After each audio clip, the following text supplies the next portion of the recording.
Oh, put your hand there. It was nice and warm. Ooh. I'm freezing.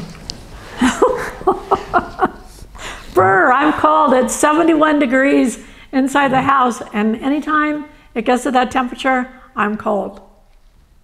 Him, Yep, not so much. Not so much, no. But, It's that Italian stallion blood. ooh, I like that. So, it's Mark and Paulette here, the two travelers in Mexico, and we are celebrating our 4th year here in Mexico. Woo! Raise the roof. Yeah. And so we're going to talk today about some of the, the things that we've gotten accomplished, some of the ups and some of the downs about living in Mexico, and to try to give you a well-rounded point of view, because Mexico's been fantastic, but it's not all a bed of roses. No, it's not. I mean, and anybody coming to Mexico that think, life is going to be perfect here, and, giving up their lifestyle that they had wherever they're coming from, will just be a bed of roses here, like Mark said. Yeah. You're going to run into some issues now and again, for sure. Mexico, it's good about some things and not so good about other things. But anyhow, we're going to have a discussion about that. And before we do, I have an announcement to make. And no, I'm not pregnant. Not that announcement. No. Okay, move your arm, move your arm. So, do the happy dance. Okay, so today I went with my girlfriend to the immigration office. Today was the day that my 4 years of temporary residency expired. Well, I made the appointment online because that's how you're supposed to do it. You fill out the form online, and I did that. And I wasn't sure I was going to get in before my appointment, which was today, the 13th. And so my girlfriend and I went down there and talked to them. They gave me a date, and the date was today, actually the day it expired, which is a little freaky, but I figured, well, since it's going to be the day that it expires, surely I'll get my card, right? And surely I did. Yeah. I got my permanent residency card. I won't show you the picture because I look like I'm right out of jail cell number 5. Not attractive, not attractive. Like I put on makeup and, did my hair. And what? Your bangs go back. Your hair goes back in a ponytail. So it just looks awful. It looks like you're getting your picture in the post office. Her photo set does truly look like it was taken at a women's correctional facility. Yeah, I mean, my last one we thought looked bad, but my last one, my temporary, looked better than this one. Yeah. This one looks awful. Don't ever ask to see it. I won't show it to you. And Mark's, when he got his permanent, it's the green color. Mine is like a cream color. Yeah. And my face is pretty washed out. At least you had color and stuff in yours. Yeah. I think with the back of the card being green. But anyhow, so that's an accomplishment. Yeah. So let's talk about that. To go from temporary to permanent after being temporary for 4 years. For 4 years. You did not have to supply any financial information. No, and that's how it's been in Mexico. Yeah. It's always been that way. If you have your temporary for 4 years, you could go straight into permanent, and that's exactly how it happened. I did not have to show any financials on it because I had to show financials at the beginning when I went temporary. Right. So just keep that in mind. If you're temporary for the 4-year period and you want to go into permanent, you don't have to show any financials whatsoever. Whereas if you'd have gone permanent after, say, 1 year, like he did, you would have had to show financials. And like that's I what did. he had to do. But me, no. And I'm really happy about it because financially I wouldn't have been able to qualify. He's my sugar daddy. I don't make that much on Social Security, and my Social Security goes to the street dogs. Yeah. A good portion does, I'll say that. Yeah. So you have to do it online. That's the process. And then there's a couple of forms that you need to fill out. There's one form that's 2 pages, and then you sign it on the 3rd page, and another form that's 1 page that you sign on the 2nd page. And you were also given a letter that you just had to sign explaining why you wanted to come to Mexico. It was a letter. It was very fine print. It was really hard to read, but my friend was able to read it for me. Thank you, Alex. So all you had to do is you had to fill in a couple of blank spots that were there and sign it, date it, and that was it. And it was a kind of like a standard letter that they gave us, and that was all that it took. And a standard letter, but what was it? Was it about you? Why you wanted to live in Mexico? It was just asking my name. It was asking where I was coming from, and it basically said, have you been here for 4 years? And that was about it. There wasn't really much to it at all. You just sign it and then date it. Okay. And so I'm going to tell you what the cost was today. It says online that when you do the form that you can go ahead and you can pay, but we were told when we went there in person about a month ago that I could pay both the fees when I had my appointment, and that's what I did today. And they were going to take either, they said a US card or my Mexican card. So I just used my Mexican card is what I did. And it cost me, I have it written down so I don't forget because it's on their form. It was 1,632 pesos for doing the application to apply, which is, how much is that, Mark? About $85? 85, 90 US dollars. Yeah, something like that. And then the fee for doing it, for processing it and whatever, that was 6,226 pesos, which is about what, 33,000 or 300 and no, I don't know. Well, anyhow, so total it came to 7,858 pesos, which today's market is 446 US dollars and 70 cents. So that's what it ended up costing me to become permanent. With permanent, you don't have to worry. You can go and come as much as you want to. No issues whatsoever. I know the fee did go up from what Mark ended up paying, but we also had a facilitator with Mark when we were in Morelia. Even still, I think just my fees alone were something like 5,500 pesos. Yeah, but again, we had a facilitator right. fee that she charged on top of that. And where it was additional. My friend Alex, thank you, Alex. She's my friend, so she didn't charge me. Yeah. So anyhow, so that was a big accomplishment. So you went to the office in October, 30 days before your residency, your temporary residency was going to expire. They handed you some paperwork, and then they made you an appointment for today, November 13th. The day that it expires, 2023.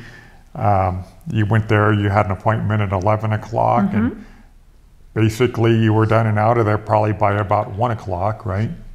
Yeah, about 1 o'clock, just because your appointment is at 11 doesn't mean you're going to get seen at 11. So just always keep that stuff in mind. It's not like, like some things in the United States, you have an appointment, you go in there during that time, you're done. Yeah. Not here, not so much. So it took almost about 2 hours, I would say, of doing the stuff and then going to sit down and then coming back and then doing my fingerprints. You got to do your 4 fingers one time, and then both your thumbs at one time. Then you do a front profile with your bangs back, well, your hair back, your hair in a ponytail. So like I said, it looks like a complete mugshot. Side profile. I swear it's like you're getting your mugshot. And it looks like a prison shot. Mine does anyhow. Not attractive at all. So go ahead. What paperwork were you required to come with today, like a passport? Oh, yeah. Okay, so my passport and a copy of my passport, my CURP number, or my CURP copy. I don't have an original. I never was given an original. So I brought a copy of that, which is like an ID with the number on it, a big number. What else did I need? And I needed my original temporary residency card that they did take from me, and a photocopy of that. But I probably went overboard, like just to be on the safe side, because it was the last day, right? So I didn't want any hang-ups at all. So I brought my CFE bill and a copy, which is my electric. They didn't even want that. I brought my RFC copy. They didn't even want that either. And I think that was it. So she just took what she needed, and I had like, you know, a couple copies of each thing where I filled out the form a couple of times, because I'm just real paranoid when it comes to really important documentation. And then I had to sign it. I signed a couple of other forms for her, and then you have to sign like this little pad that's there, the very last thing that I did in the office. And my Z for Martinez wasn't the way it was on my passport, so I had to redo it. And it still didn't look right, so I had to redo it again. I mean, it like has to be perfect, and whose signature always looks the same, right? I mean, when I write out Martinez, I do a little squiggly on my Z, and I mean, they want it to look almost identical. That's the one thing about Mexico on your signatures and stuff like that. Big truck going by. Your signatures have to like just about match from your passport or whatever. They want it to be the same signature. So they're funny about that. And your name always has to be, you know, the way that it is. If it's changed somehow, then oh, God forbid. Yeah. I don't even know. Like when I went from temporary to permanent, I had to re-sign my signature a couple times too, and mine, Paulette's is pretty neat. I mean, you can read it pretty well. Mine is just a scribble. Like a doctor. And somehow my scribble didn't match what was on my passport. His other scribble. Had to re-scribble my name a couple more times until the man at I&M was happy that they were close enough in resemblance. So that was a huge, great accomplishment. I wasn't worried about it, although I got 3 hours of sleep last night. But I was ready to do it and happy to do it, and happy that my friend went with me. Yep. So talk about other accomplishments that we've done. And now I wanted to go, but they only let you in with one other person. And so she took her friend, who's bilingual, English and Spanish, in case there were any issues with translation. But did the person you were working with at the I&M, did they speak English? No, I mean, like she said a couple of words. Oh, okay. But that was it. Okay. But yeah, so I'm glad that I took Alex with me. I think I probably could have done it on my own with maybe my translator or figuring things out, because charades works very well too when I don't understand things. But it worked out. It worked out really well, and I'm really happy it's done now. That's one thing crossed off the to-do list. So let's now talk about what we've gotten accomplished in the 4 years that we've been in Mexico so far. We of course, we crossed the border. We otherwise we wouldn't have been here. We started out in Morelia, where we were there for a year, and started our temporary residency there. With the facilitator. With the facilitator, yeah. And then we got our INAPAM card at the same time, which is our discount senior card. And our Corp number, also at the same time. And we also did, we went for the IMSS insurance. We did that too. which is the government insurance here that you can buy into as a foreigner coming to Mexico. We had that for 2 years and we never used it, so we ditched that. Yeah. Cross off. And then we had private insurance for A year. And we tried to use that and could never get reimbursed for anything. So it was awful. We dropped that. It was awful. So now we're just winging it. Yeah. We had our foreign plated car, U.S. plated car here in Mexico for the 4 years. Nearly 4 years. And that's why I remain temporary, because you have to remain temporary in order to bring your foreign plated car here and have it here if you want it to go that whole length, which the max is the 4 years. Right. That's why another thing that we did in September is we drove into Texas to sell our car to Carvana, because we knew that I'd be going permanent and I needed to have it gone. Yeah. And so we did that. Now, as a permanent resident, of course, you cannot own or have a foreign plated car here in Mexico. I could, however, drive my car because Paulette and I are married, and she was on a temporary residency, so she could still legally have a car here on a tip. Technically, you weren't supposed to drive it, but you could. Yeah. So. I mean, you got pulled over that one time. Yeah. And it wasn't a problem when you were driving with our friend. Yeah. The cop just looked at my tip paperwork, made sure that was in order, made sure that our Mexican car insurance was in order, and then a few minutes later sent me on my way. And of course, driving a foreign plated car in Mexico, it kind of does make you, I wouldn't say a target, but it's enough reason for them to pull you over. For them to pull you over to check your tip paperwork. And usually that's at stop immigration points. Stop points. No, it's at stop points that they're out there, you know, like pulling certain cars over or what have you. There's most of the time we got pulled over. Not always, but maybe 50-50 we got pulled over. Yeah. Something like that. Yeah. So. What else have we accomplished? Those are just things that happen. How many states have we visited in Mexico so far in the 4 years?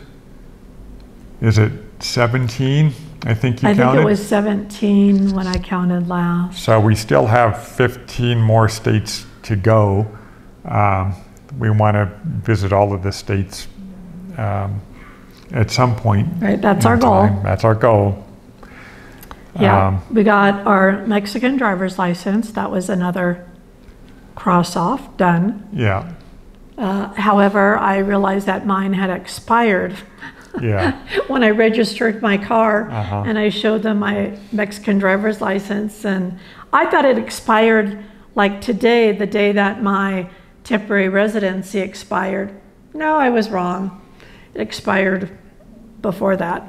So I need to go back now to the Department of Motor Vehicles to go ahead and, that isn't what they call it here, but that's what I'm telling you I have to do, and renew my driver's license. She told me, you know, it'd just make more sense to do it after I became permanent. Right, because you can still legally drive in Mexico because your South Dakota license was still active. Right, it's still valid, yeah. So that's not a problem on driving here in Mexico. The other thing is too, is that you can get, what was it, a permanent driver's license?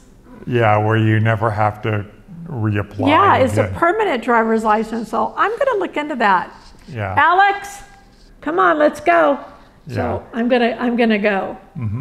And do my license and see about getting the permanent. That's awesome, I think, too.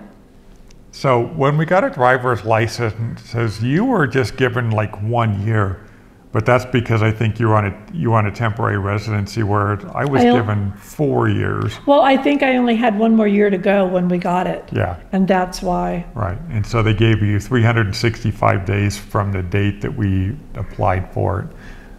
But they gave me 4 years because I was a permanent resident at that point. Right. So you'll have to go back then in another 3, I guess. Yeah. And see about doing the permanent one. Yeah.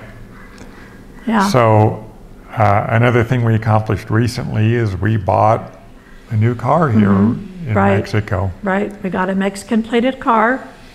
And, you know, there's just a lot of stuff that goes along with figuring stuff out. And it's nice to have a friend here that can help you.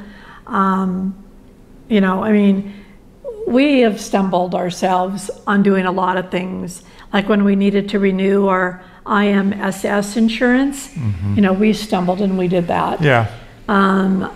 You know, it's just, you know, you get through it. Yeah. Somehow you get through it, you know, but it always helps to have a Mexican friend that you could take with you. Yeah, we've been very fortunate. Very blessed. In that respect. So it helps, obviously, to, no matter where you're living, try to integrate yourself in the community however you can, getting to know your neighbors, things like that. Yeah. Which we know at least a half a dozen people here in the community. Yeah. The other thing that we accomplished was buying a home in Mexico. It was a big thing. That was a big thing. So we did that.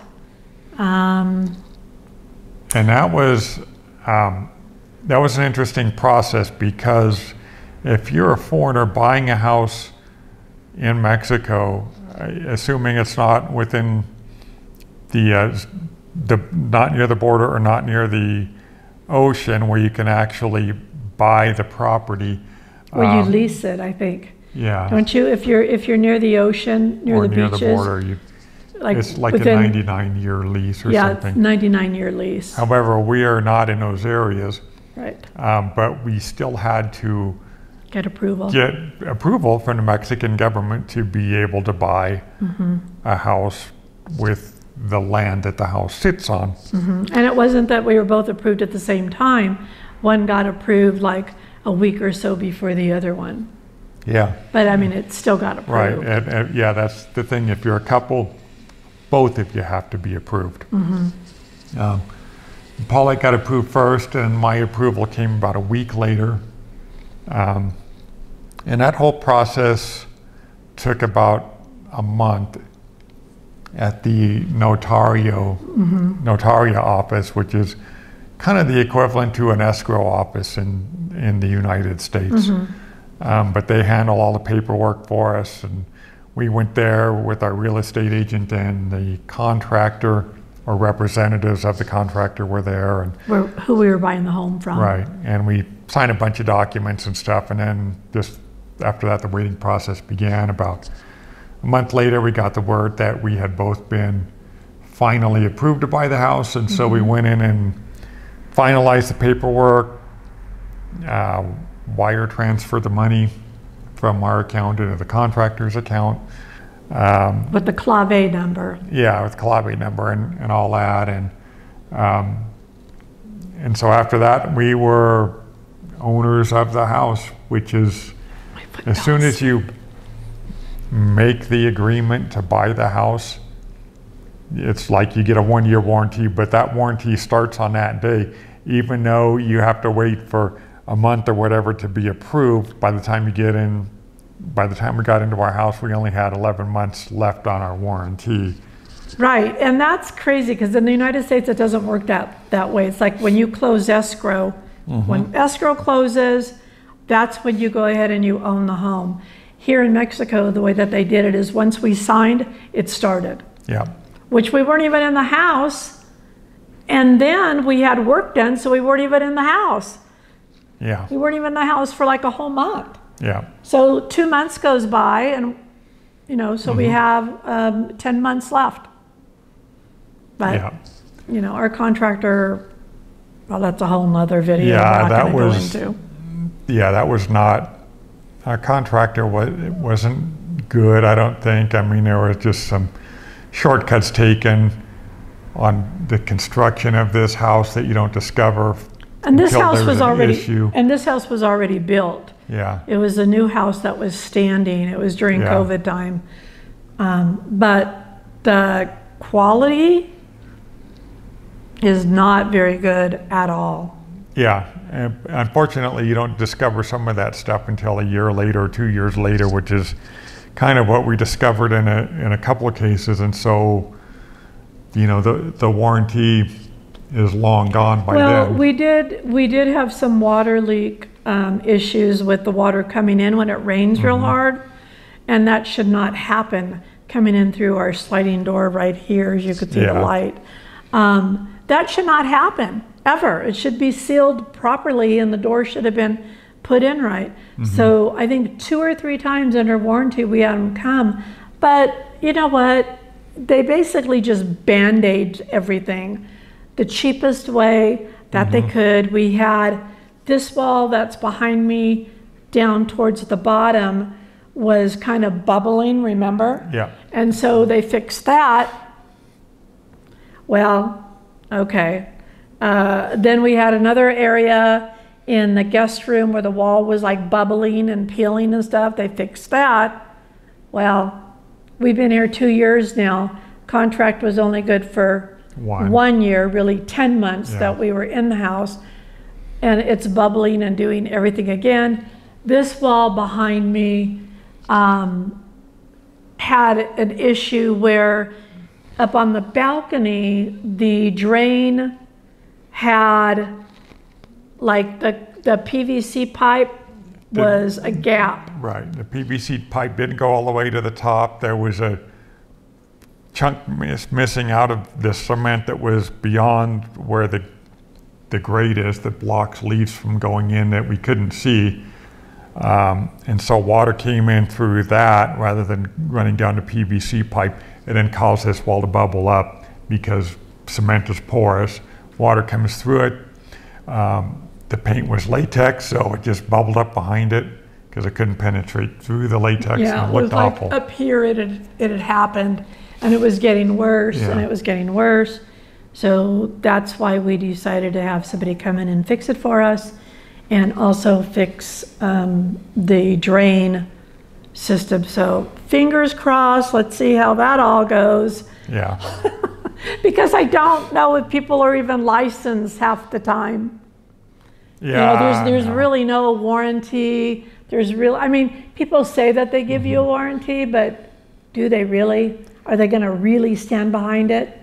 But I mean, in all honesty, though, we haven't really gone through any companies for repairs. I mean, we just ask our friends, hey, do you know someone who's reliable and can do this kind of work? And a lot of times they do, and so we get their number and contact them, usually through WhatsApp or something like that, and they come out and look at the issue, and if we like them, and then we'll have them go ahead and repair the issue. Right, but even so, I mean, even the contractor guy, right? Is he licensed? Probably, I assume. But the thing is, what about his workers?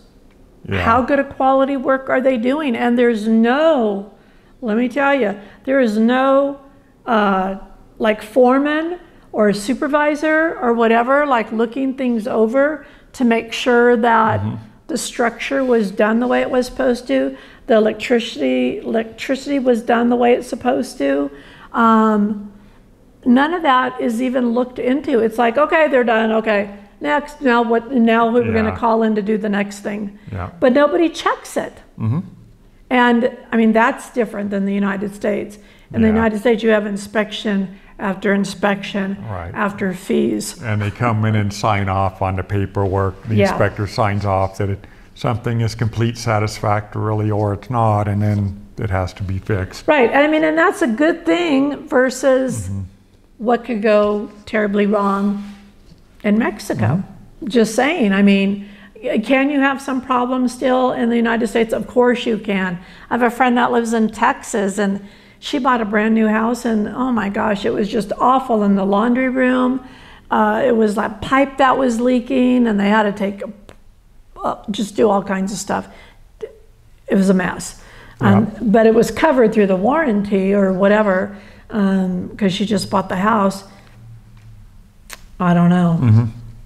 So one thing regarding housing that you'll have to get used to is most houses don't have heat or air conditioning in them where we live. Now, In the coastal areas where it gets hotter, a lot of the houses, I believe, have split system air conditionings in them so that you're not dying of heat exhaustion when it's 100 Like Puerto Vallarta, maybe degrees outside and 90 degrees or 90% humidity. So a lot of the coastal areas do have air conditioning systems in it, but by and large, a lot of houses in Mexico really don't, and we don't here either. And a lot of people, like when you talk to your Mexican friends, they just deal with it. Yeah. I mean, it's like they don't think about putting in a split unit to have the heat if they need it when it's super cold, because it will get pretty darn cold in the evenings. It'll get down to 40, and you just feel it. It's almost like you feel it in your bones when you get to that point of cold. I do anyhow. Yeah. Maybe Mark doesn't so much, but I do. But we just learned to layer up, Yeah, you just learn to layer up, but you can do we do know people that have done the split unit in their places. Yeah. So, I mean, you can do it. Most people don't, but you can. That is an option. Right. But just know, coming to Mexico, you're not going to just turn on the wall unit, to whatever degrees that you want and it's going to come on. It doesn't work like that. Yeah. You either take off more clothes and stay cooler or put on more clothes and stay warmer. Like it's 71 in the house right now, I'm freezing. My hands are so cold. I just had to put this shirt underneath because I was so cold. I have my leggings on and my boots on. It's pretty cold. And you could just feel it coming up through the floor. When it gets cold here in Mexico, you could just feel it because everything's tiled. There's really no carpeting or anything. No padding, no carpeting, none of that. It's cement on the flooring, on the tile. That's it. So you can really feel it. It really comes through when it gets cold here. And the other thing about houses that I wanted to mention in Mexico is that if you're bringing electronics and stuff like that, make sure that you get yourself a good surge protector unit for your electronics, because the current will vary from about 115 to 120 watts. And so you want to have surge protectors for that. And so wherever I have electronics in our house, they're plugged into a surge protector. And that's something that I didn't really realize until we got here. But, we took care of that issue. Well, he did, because he's the IT guy. Yeah. I wouldn't have thought of that. No. The whole home repair thing has been kind of a negative experience. What would you say is a positive experience here in Mexico? Oh, I love living here. I mean, my heart is definitely Mexican. Yeah. It's turning Mexican. I'm turning Mexican. So positive for me is always, it's number one, the people, the culture, the architecture. I know I always say that, but those are three of the top things for me. The beauty.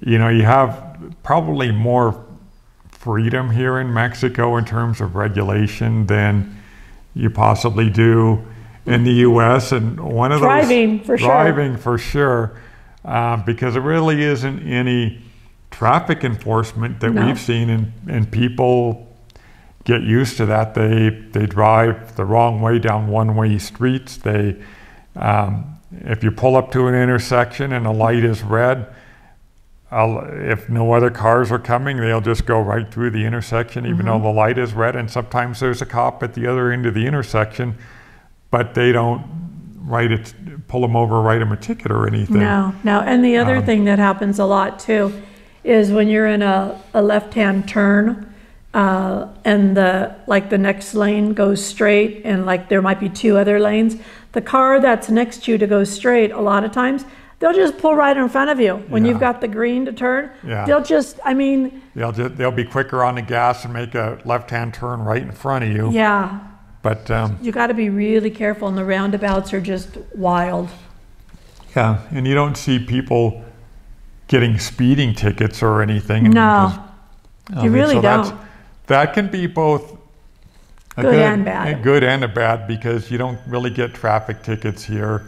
The bad thing is that you really have to have your eyes open and look both ways down a one-way street to make sure there's not a car coming. That's my phone ringing. Something what like is that that. noise?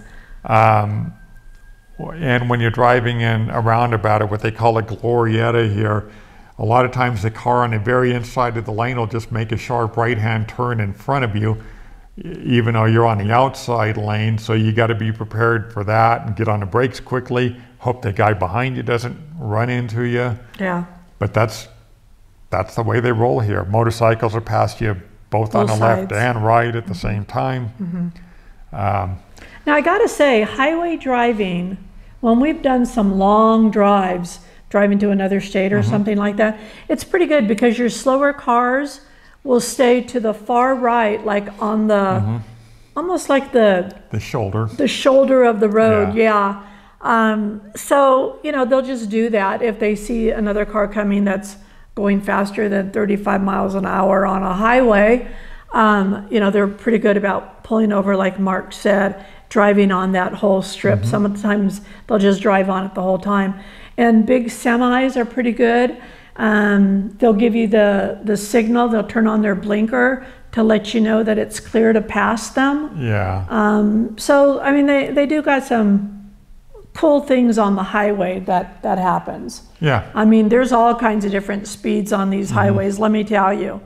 I mean, from anywhere between 25 miles an hour to 100 miles an hour. But it's pretty safe, though, I gotta say, really. Yeah. Yeah. Yeah, you don't see too many accidents here. So What? I think you don't really see too many accidents here. You do. I see a lot of accidents. Not on when the we're highway. driving, no, not on the highway. Not on the highway. In But city? with motorcycles and cars in the city, there's a fender bender just about every day that I see. And a lot of it, I think we noticed that is because if you get into a fender bender, you are not supposed to move your vehicle out of the lanes of traffic. You just stay right where it happened. Unlike the US, where they encourage you to pull off the road if you can and not block traffic. But here, You block you traffic. stop where you're at, you block traffic, and then you wait for your insurance adjuster to come and survey the accident and work out the deal with the other insurance company, or at least start that process. And then once all that's taken care of, if you can drive your car And off, it can be a heck of a backup too. If it's during traffic time and stuff, commute time, it can be a mess. You know, Yeah. if one car's in one lane and the other one's in the other, you've got a whole backup going for hours until it can get resolved. Yeah. What's really impacted me as far as Mexico goes is that I've learned to become more understanding, I think, of people's situations and stuff. You see a lot of poor people here in Mexico, and you understand that, you try to understand where they're coming from, and so we try to be, more generous in giving money and things like that. Having said that, yeah, we do see some panhandlers that I think that are just working street corners as a job and stuff like that too. So you have to be aware of that as well. But you just have to understand that people here they're in a lot of cases they're a little more destitute, and you have to be understanding of that situation and be willing to help out if you can, as Paulette and I try to do. And then one of the other things I wanted to talk about was some of the trips that we've taken. Almost to a point, every trip that we have taken to different cities has exceeded my expectations.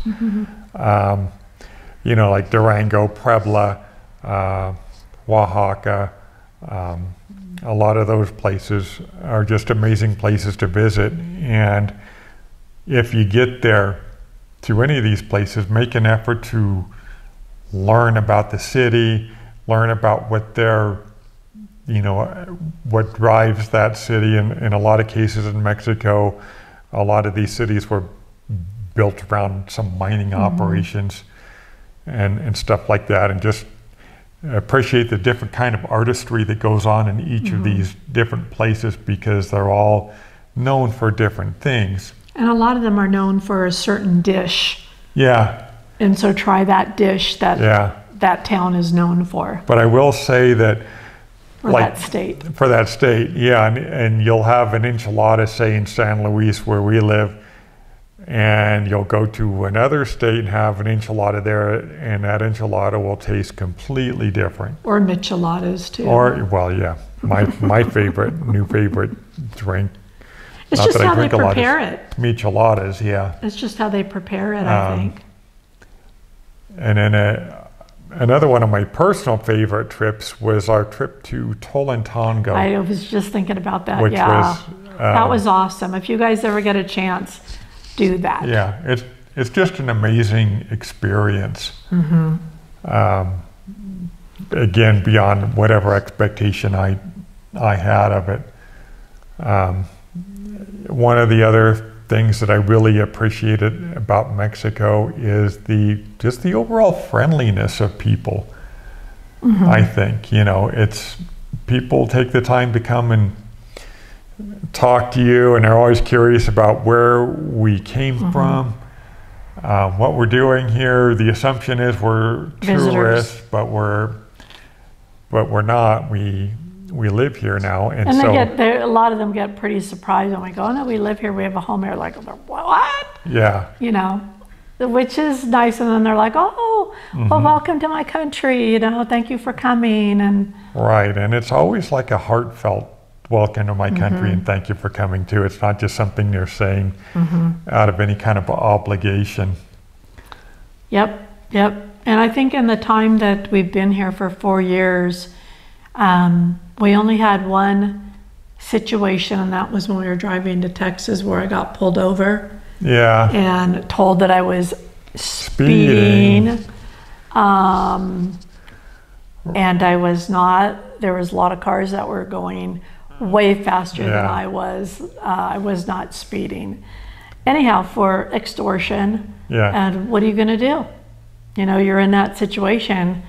And we talked about it before on our previous video, where I said, give me the ticket and I'll go pay it. Where do I go to pay the ticket? And he wouldn't give me the ticket. He wouldn't tell me.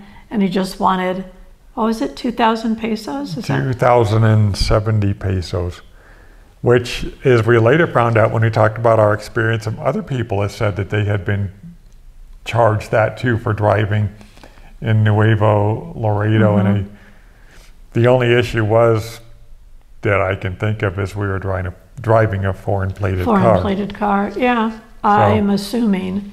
I mean, that's, again, we've never had that issue. We've never been stopped, asked for money, anything to that effect, where a lot of people talk about. That's never been our experience, driving our foreign-plated car for the 4 years. Yeah. Never. Not once. Probably the other negative thing that we had happened here is when we were in the U.S., our house was broken into. Oh, yeah. And they did a little bit of damage and stuff, but we had one of our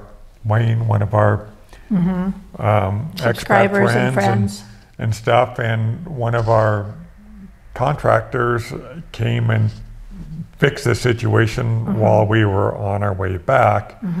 But even despite having our house broken into, I mean, I still feel safe here in Mexico. I'm, you know, not, you know, you take all the precautions that you would in the U.S., be aware of your surroundings and stuff like that. Right, right. I mean, at first you feel really violated. Yeah. But, you know, realizing what was happening is whoever was doing this was just stalking houses, seeing, you know, people coming and going. If nobody was coming and going, you were a really good prey for them. And it was happening in our neighborhood. And I think that kind of thing happens anywhere. Yeah. And I think we just happened to be a victim of that. And thank God for our neighbors that called us right away and notified us. Yeah. And, you know, I mean, make sure that you meet some of your neighbors for sure. It's very important, and switch phone numbers, and you know, you don't have to be super friendly where they're over your house every weekend watching football or something to that effect, but you know, where you guys stay in contact or something, you know, if something looks odd or something to that effect. Yeah. You know, I think it's very important to have that. That would be one of my points too, is make an effort to integrate yourself into your community. To your neighborhood, for sure. Because there will be a lot of people that will be looking out for each other and stuff like that, and you can exchange information. You know, if there's something weird or suspicious going on in the neighborhood. Yeah, you know, and like they might tell you, hey, I'm going to be out of town for a couple of days, you know, so, you know, kind of keep an eye on their house for them. Yeah. You know, like we let our neighbors know and our friends in the neighborhood, hey, Mark and I are going to be out of town for 2 weeks. We're going to have a house sitter. We'll introduce them to the house sitter, you know, in case some emergency situation might come up.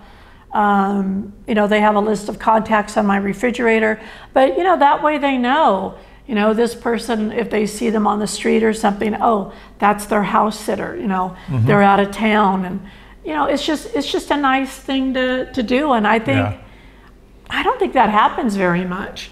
I really don't in a lot of places. I know in the United States, I mean, I'm that way, so it always happened with me and my neighbors because that's the way I roll. But for a lot of people, they come home from work and they don't even know their neighbors. They don't even talk to their neighbors. They don't associate with their neighbors. Yeah. So it's just really an important thing to do, no matter where you are. But I think in Mexico, it's a very good thing to do for sure. So keep that in mind, you know, to get friendly with your neighbors, you know. Yeah. I mean, not too friendly, but friendly enough. Yeah. And the other thing I wanted to mention was that we often think of ourselves as expats, but you need to be aware that in this country, you are an immigrant, you know, and it's important to understand that to the Mexican, we are immigrants here, and we understand that, and we accept that. Either way, we're here. We love the country. We love the people. We have not regretted our decision to move here for even a second, even though some bad things have happened to us. But you know what? Shit happens. That could be anywhere. Absolutely. That could be anywhere. I mean, we've had a really lot of good experiences here too. I mean, we love our life here. We love our home. We love our friends. We feel so blessed to be able to travel in other areas in Mexico and experience each of those areas that we travel to. You know, we've become very fond of. And it's nice because we just really enjoy traveling within Mexico to these other states. Yeah. You know? Mexico is rich in history, and that history, a lot of it changes from one area to the next depending on, you know, the culture and the indigenous tribes that were in that area. So it's different types of history, but it's all good.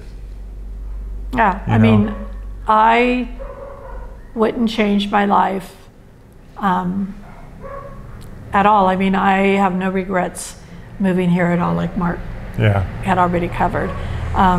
We're really happy with the decision. Yes, sometimes there's challenges that come up. You know, we should be fluent in Spanish by now, but we're not, unfortunately. Well, we're getting better. You know, we're getting better. We practice. But will I ever be able to have a full-on conversation with somebody? No. No. I mean, I can only do maybe a sentence or two. Yeah. That's about it. I can't do very good at it. I don't know. You know, Alex was telling me, oh, you need to enroll in a class. That's what you need to do. You need to do that. So I just do my Duolingo. Maybe at some point we will. Who knows? Yeah, I don't know. But see, and I think for us, the thing that makes it easier not to be so forced to learn Spanish is because a lot of our friends speak English. I mean, that is our case. Yeah. And I hate to say that, and I mean, I'm not trying to cop out, or maybe I am, I don't know. It's difficult for me to learn it. I mean, I learn the words, but I still have a real hard time with the verb tense and things like that. And just when you think that you have what you're going to be saying, when I talked to a Mexican friend, that was completely wrong. I'm like, what? I never even heard that before. Yeah. So, I mean, we know kind of enough to get by and have fun with it if we screw it up somehow. But you know, we are definitely a work in progress as far as. And Mark's real good. Spanish. He's real good about practicing, more so when we're with our Mexican friends, on saying sentences and stuff like that. Yeah. You're real good about that. He is. What else? What else has happened in these last 4 years of living in Mexico? We really haven't had any desire to travel outside of Mexico. I mean, visiting our kids, you know, and we probably don't do that as much as we should. But thanks to FaceTime, you know, that's one nice thing. You can see them and talk to them and have a wonderful conversation. And sometimes I spend 3 hours on the phone talking to my daughter, 3 hours on the phone talking to my sister. Usually maybe 15 minutes on the phone talking to my son. Yeah. Guys are different than women. But, you know, we're going to be doing another trip to the U.S. in May for about a month, visiting family, visiting friends. We really haven't had anybody of family or friends visit us, have we? Well, Alex. We've had some subscribers. Yeah, we had my son come twice. Yeah. He needed some dental work done, and this is where he got it done. We've met up with quite a few subscribers. Yeah, we met up with a lot of subscribers, but family, no, but our kids don't even have passports. Yeah. So that's part of the problem. And just some people just aren't interested in going to Mexico. You know, some of them have heard things and think it's dangerous and don't want to come, and others just don't really have a desire. Yeah. And, you know, I understand both of those things. It's, you know, making the decision to move to Mexico is a very personal decision.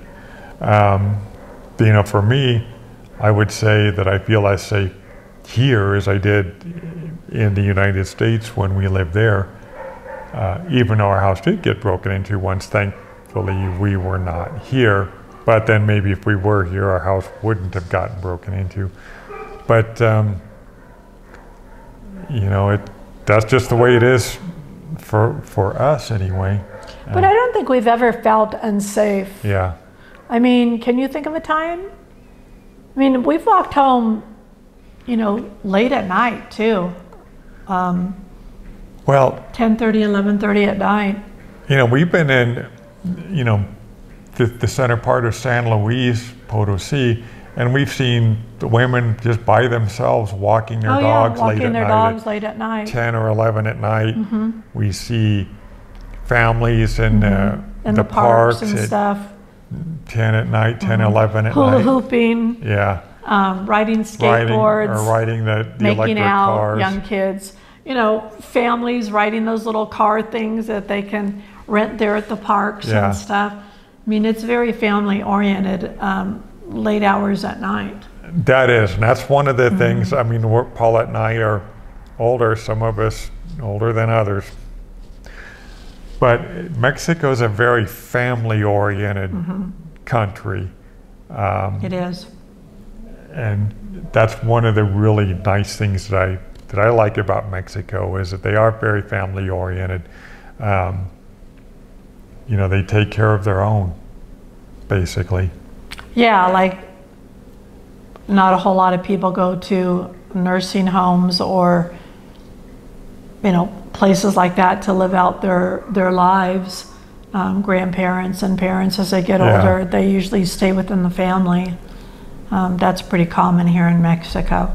And I think a lot of those homes probably just house the gringos when it's time for them to, to have to move out of their home.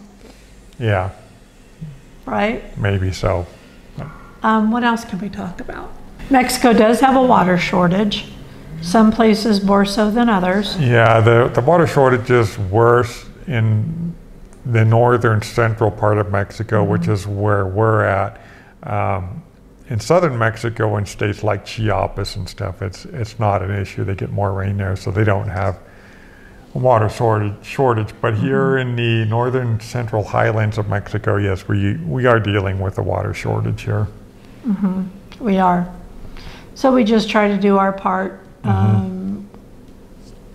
as best we can.